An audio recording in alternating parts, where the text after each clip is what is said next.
Arkadaşlar, kağıttan kutu çanta yapımının 4. bölümünde gördüğünüz kilit, geçmeli kilit ve çanta sapının bağlantısıyla ilgili sizlere bunlarla ilgili bir video çekeceğimi ve yayınlayacağımı söylemiştim.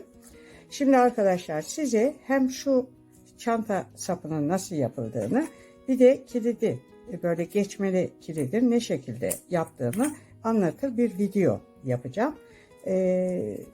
Bununla ilgili arkadaşlar, ben deri çanta, yıllarca deri çanta yaptığım için bende malzeme çok. Özellikle deri üzerine malzemem çok. Ve dolayısıyla ben deri yapıyorum. Ama siz isterseniz bunu keçeden yaparsınız, kumaştan yaparsınız, örgü yaparsınız. Önce şu kilidi göstereceğim. Daha sonra da çanta sapını göstereceğim.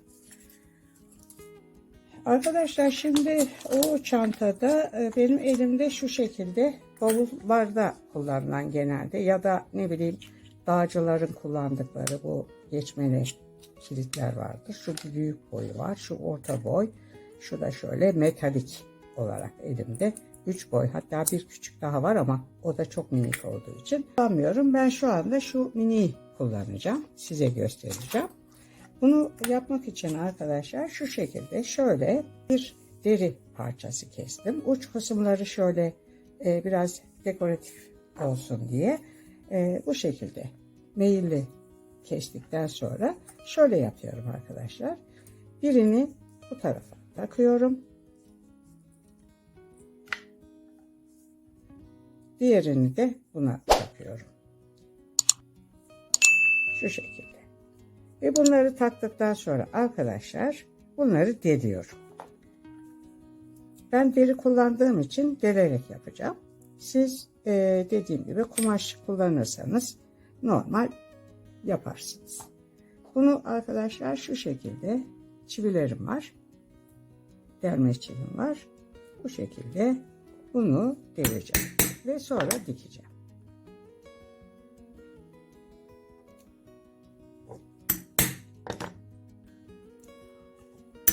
Bunları delerken arkadaşlar bakın, en son deldiğim deliğin içine çivimin ucunu soktum ve vurdum.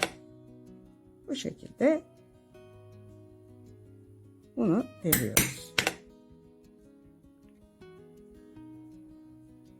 Evet. Bu şekilde. Bakın arkadaşlar. Gördünüz mü? Aynı şekilde bu tarafı da yapacağım. Şu sapı da aynı yaptım. Bu sefer bu sapın içine şu şöyle dikdörtgen şeklinde bir metalim var. Onu koyacağım. Arkadaşlar bakın, geçmeli kilidimin bir tarafını yaptım. Şöyle şu kısmını yaptım. Şurası çantaya da dikilecek olan bölüm. Şunu sizinle birlikte yapıyorum. Dikmek için mumlu ip kullanıyorum. Mumlu ipimin ucunu bağladım ve şuradan içeriye geçtim. Bakın, şu araya sakladım.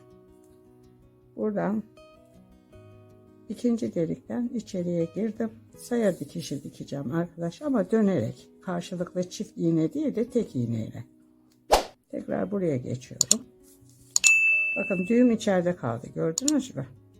Dönüşte onu sıkıştıracağım. Buraya geldim. Buradan buraya geçtim. Bakın. Şöyle.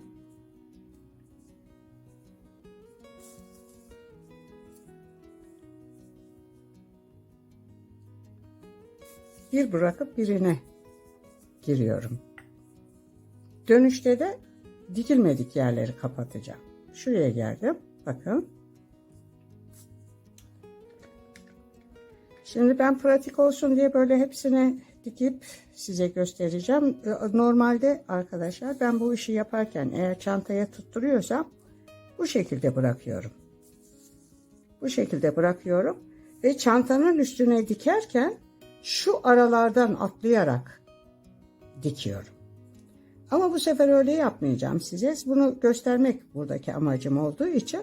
Bakın bütün delikleri kapattık. Şimdi şu aralardaki boşlukları kapatmam lazım. Ne yapıyorum? O zaman şuraya giriyorum. Bakın şuraya. Buraya girdim. Buradan şuna girdiğim anda bakın gördünüz mü arkadaşlar? Dikme şekli aynı arkadaşlar. Bunları diktikten sonra bunları çantaya monte edeceğiz.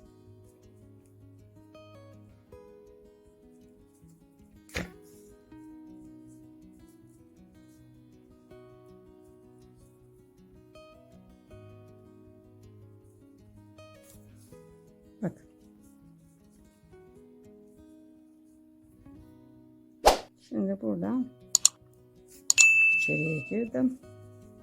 Arkadaşlar şöyle çektim ve içinden bu tarafa kaydım. Bakın. Sonra şuradan bu tarafa geçeceğim. Bakın şuradan hem şu ipe dolanmış oldu, şu aradan çıktım. Bakın.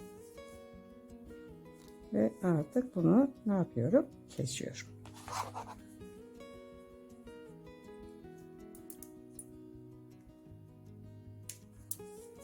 Bu mumlu ip olduğu için arkadaşlar ucunu da yakabiliriz. Şöyle arkadaşlar çantanın sapını da ayarladım. Böyle bunları da deldim. Bunları da dikeceğim. Ve sadece çantaya montesi kalacak. Arkadaşlar bakın kilidimi hazırladım. Şu arka tarafa monte edilecek. Arkadan öne doğru gelecek. Şu ön taraf olacak. Bunu bu şekilde diktikten sonra şu şekilde arkadaşlar rivetler bastım ve bunları ben çantanın üzerine dikeceğim. Aynı şekilde de şöyle çanta sapı yaptım. Şimdi bu çanta sapını çantaya tutturmak için böyle rivetlerle bunu tutturacağım. Arkadaşlar şöyle rivetlerim var. Yalnız bunları kullanabilmeniz için sizin şu şekilde bir zımba makinenizin olması lazım. Şu şekilde. Yoksa böyle çarklı zımbaların ucunda şu kısımlarında aparatlar var ve bu şekilde arkadaşlar zımba basıyorlar. Onlardan alacaksınız. Şimdi bakın bildiğimiz katladığımız kağıdımız şu. Şu benim katladığım kağıt. Bunun içine şu kancamı koyuyorum. Şu şekilde tutuyorum ve deliyorum. Sonra arkadaşlar rivetimi alttan geçiriyorum. Şunu da şu şekilde tutturuyorum ve zımba makinemle, bakın şöyle zımba makinem var. Her rivetin ucu farklıdır arkadaşlar. Mesela bu küçük boy rivetin başı bu. Şunun düz olanı alta takıyoruz. Bunun nasıl kullanıldığı ile ilgili de video var.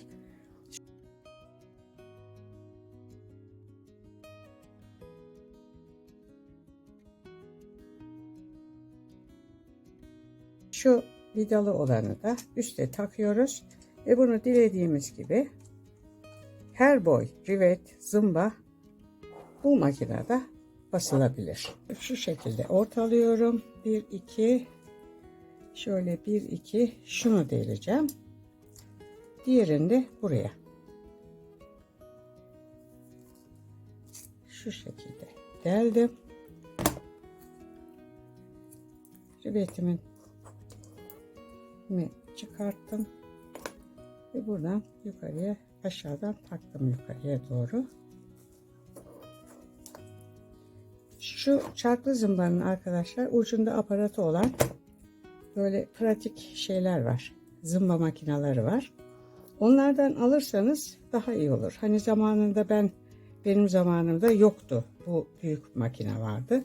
Mecburen bunu almıştım. Ama şimdi artık her şey var. Pratik olarak.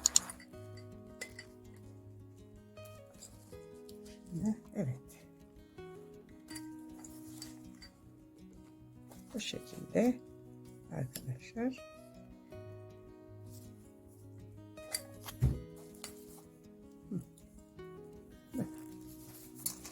Bu şekilde şöyle geçirdim. Şimdi çantanın sapını böyle ve böyle rahatlıkla takabiliriz. Şimdi arkadaşlar bir de şu var. Bunu da aynı şekilde zımbaladım. Ama birini buraya dikeceğim. Bunu dikeceğim arkadaşlar bunu. Şunu da şöyle getirip arkadan şu kısma dikeceğim. Çantanın saplarını yerleştirdim. Gördüğünüz gibi saplar yerleşti. Kilidi de daha önce hazırlamıştım. Biliyorsunuz bunu da dikmek zorunda kaldım. Çünkü arkadaşlar bunlar aslında bu kilit olsun, çanta sapı olsun. Genelde şu çantanın tamamı dikilmeden önce, yani şeritler halindeyken bunları yerleştirip sonra çantayı yapmamız lazım. Dikmek yerine bunu rivetle birlikte direkt çantaya tutturabiliriz bunu. Ama ben çantayı diktikten sonra kilidi taktığım için mecburen riveti estetik gözüksün diye monte ediyorum. Daha sonra da bu parçayı çantaya dikmek zorunda kalıyorum. Normalde eğer siz bu çantadan yapacaksanız ve kilidini koyacaksanız çanta bitmeden önce kilit yerini tespit edin ve ondan sonra çantanızı dikmeye başlayın. Bakın arkadan şöyle uzunca tutturdum. Ön tarafta kısa tuttum. Onu bu şekilde açacağım. Evet arkadaşlar, bunun buradan geçmesi için de şu mesafeyi kırdım ki düzgün dönsün diye. Geçmeli kilit ve çanta sapının yapımı burada sona erdi. Videomu beğenmeyi, kanalıma abone olmayı unutmazsanız sevinirim. Bundan sonraki videolarda görüşmek üzere. Hoşça kalın.